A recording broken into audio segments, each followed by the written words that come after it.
2024 সালে লোকসভা হেরে যাওয়ার পরে আজকে পশ্চিমবঙ্গ বিজেপির বিশ্লেষণ সভা মঞ্চ অর্থাৎ সায়েন্স সিটি অডিটোরিয়াম হলে বিজেপির আজকে ব্যর্থতা এবং সাফল্য যে চুলচেরা বিশ্লেষণের সভা ডাকা হয়েছিল, সেই সভায় শুভেন্দু অধিকারী যে মন্তব্যগুলো করেছে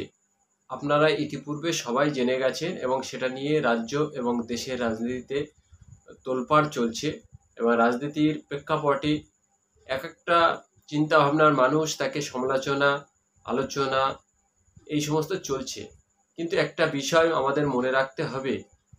পশ্চিমবঙ্গের ক্ষেত্রে স্বাধীনতার পূর্বে এবং স্বাধীনতার পরে রাস্তায় এবং জন আন্দোলন গণ আন্দোলন এই শব্দগুলো আমরা যারা ইতিহাসে পড়েছি, জন আন্দোলন গণ আন্দোলন রাস্তার আন্দোলন, এই তিনটি আন্দোলনই স্বাধীনতার পূর্বেও পশ্চিমবঙ্গের ক্ষেত্রে মুসলিমদের অবদান অনস্বীকার্য, স্বাধীনতার পরেও বিভিন্নভাবে আমাদের দেশে যখন গণতান্ত্রিক প্রক্রিয়ায় ভোট শুরু হয়েছে সেই 1951 সাল থেকে পশ্চিমবঙ্গের ক্ষেত্রে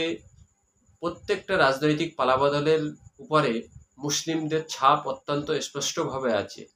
51 সালের পর থেকে 72 সাল যুক্তফ্রন্ট, তারপরে 77-এ বামফ্রন্ট সরকার এবং 2011 সালে বামফ্রন্টের দীর্ঘ সময়ের রাজত্বের শেষ এবং তৃণমূল সরকারের ক্ষমতায় আসা, প্রত্যেকটা রাজনৈতিক দলের ক্ষমতায় আসা এবং অন্য রাজনৈতিক দলের ক্ষমতা থেকে চলে যাওয়া, এই প্রত্যেকটি প্রেক্ষাপটে পশ্চিমবঙ্গের মুসলিমদের অবদান অনস্বীকার্য। এরকম একটি জায়গায় দাঁড়িয়ে পশ্চিমবঙ্গের 30% মুসলিম যারা রাজনীতির ক্ষেত্রে চালিকা শক্তি বা মূল চাবিকাঠি যে মুসলিমরা, সেই মুসলিমদের সম্পর্কে শুভেন্দু অধিকারী আজকে যে মন্তব্য করেছে এবং কনফিডেন্সলি তিনি যখন মঞ্চে মুসলিমদের সম্পর্কে এত বিদ্বেষ, এত ঘৃণা, এত তার হতাশাগ্রস্ত হওয়ার পরে মুসলমানদের উপরে তার সমস্ত ব্যর্থতার দায় চাপিয়ে দিয়ে মুসলিম সম্প্রদায়কে যেভাবে অপমান, অপদস্থ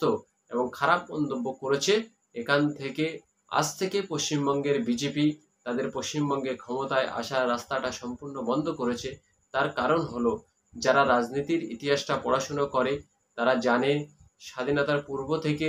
আজ পর্যন্ত প্রত্যেকটি ক্ষমতা বদলের মূল কারিগর হলো মুসলিম ভোট। অর্থাৎ শুভেন্দু অধিকারী যত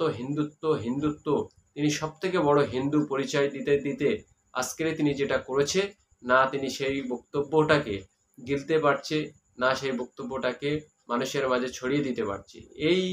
প্রেক্ষাপটে আজকের বিজেপির পশ্চিমবঙ্গের নেতারা 3টি ভাগে ভাগ হয়ে গেছে এবং আজ থেকে বিজেপি তাদের পশ্চিমবঙ্গে ক্ষমতায় আসার যে চিন্তা, যে পরিকল্পনা, যে ইচ্ছা, সেটা চিরকালের জন্য বন্ধ হয়ে গেছে। এ বিষয়ে দর্শক অবশ্যই আপনারা আপনাদের মতামত কমেন্ট বক্সে জানাবেন। সকলে যখন শুভেন্দু অধিকারীর বক্তব্য নিয়ে কাটাছেঁড়া করছে, তখন আমরা একটু মনে করালাম স্বাধীনতার পূর্বে ব্রিটিশদের বিরুদ্ধে যতগুলো গণ আন্দোলন গড়ে উঠেছিল, প্রত্যেকটি গণ আন্দোলনের প্রথম সারিতে ছিল মুসলিমরা এবং মুসলিম, হিন্দু, খ্রিস্টান, জৈন সবাই মিলে যখন গণ আন্দোলন হয়েছে প্রথম সারিতে মুসলিমরাই ছিল এবং মুসলমানদের দ্বারাই গণ আন্দোলন সংগঠিত হয়। তার ফলে একটি ক্ষমতার বদল অন্য ক্ষমতার প্রবেশ ঘটে। সেখানে দাঁড়িয়ে শুভেন্দু অধিকারী আজকে বিজেপির পশ্চিমবঙ্গে ক্ষমতা আসার যে ইচ্ছা সেটা চিরকালের জন্য বন্ধ করে দিয়েছে। অবশ্যই আপনারা আপনাদের মতামত কমেন্ট বক্সে জানাবেন।